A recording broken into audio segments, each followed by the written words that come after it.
And I can tell them a place to look where they do that. You need a blueprint about how to run America? Look to Texas.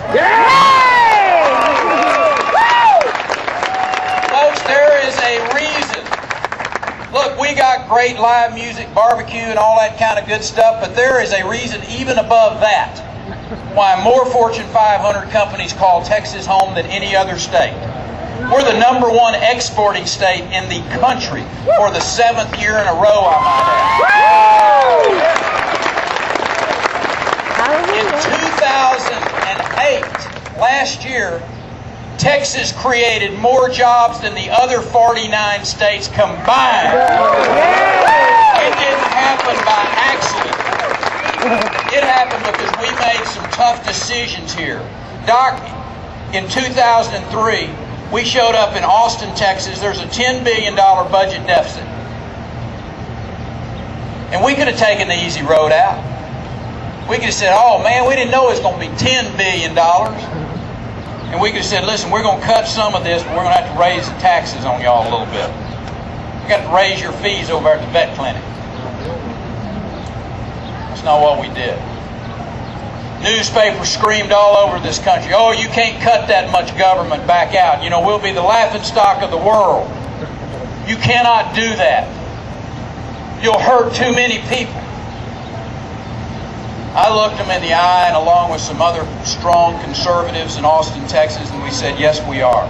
Because we're going to show you that we can run this state the way men and women in private business have to run their businesses every day. We did that. We cut $10 million out of that budget.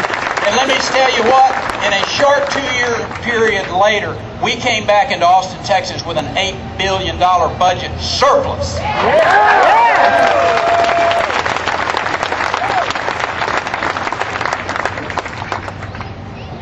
It's not rocket science.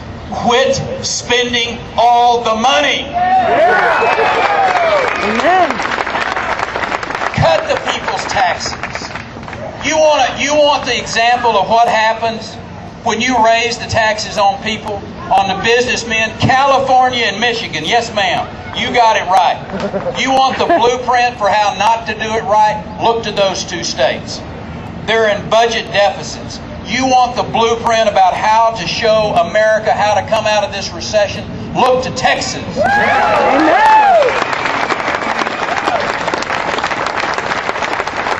Man, I'm just getting started. I'm just talking about the budget. Now we're going to talk about border security.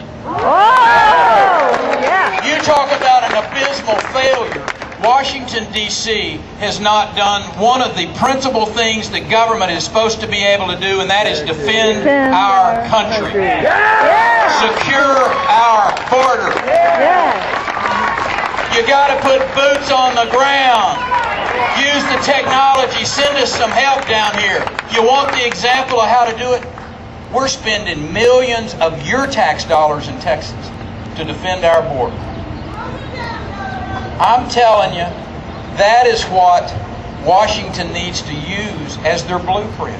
We can show them how to stop the drug dealers, how to stop the criminal element that's trying to penetrate our border to do harm to our citizens, the people that are trying to smuggle people and drugs into our state.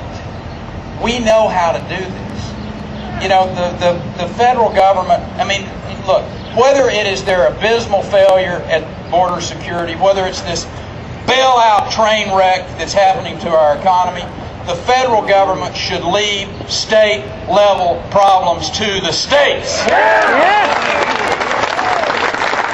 Which gets me around to a issue that I get fired up about, and that is the 10th Amendment. Know what it means. Give the states the right to decide those important issues. You know, at this Tea Party, and I want to say thank you to those individuals who are here today who helped put this on, the ones that started this back before. I see a sign over there that said, I ain't a Democrat, I ain't a Republican, I'm an American. And let me tell you, sister, you're right on. That's what this is about.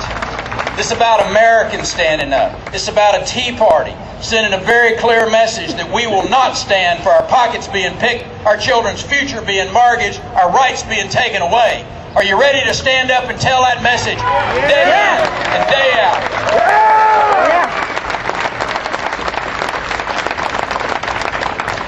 You got a phone? Hand me a phone. I need a... Everybody that's got one of these, this may be one of those iPhones. I don't have one of them. Anyway, if you got a cell phone, and if you're fed up, I want you to pull that out right now, type in the words fed up, F-E-D-U-P, and then you put 95613 in there, 95613, and text it to me. And I'll tell you what we're going to do. We're going to gather up all of those names, and we're going to send Washington a message day after day after day that in Texas, we are fed up. Help us send that Washington, D.C. a message. They need to hear us. They need to hear us loud and clear with a simple, direct message. Cut spending. Cut taxes. Shrink government. Reread the Constitution and return to the values, the lessons, and the precepts that made our country great. You do this, and our country will remain strong. You do this, and the future will be bright for these young Texans that are here. God bless you, and through you, God bless America.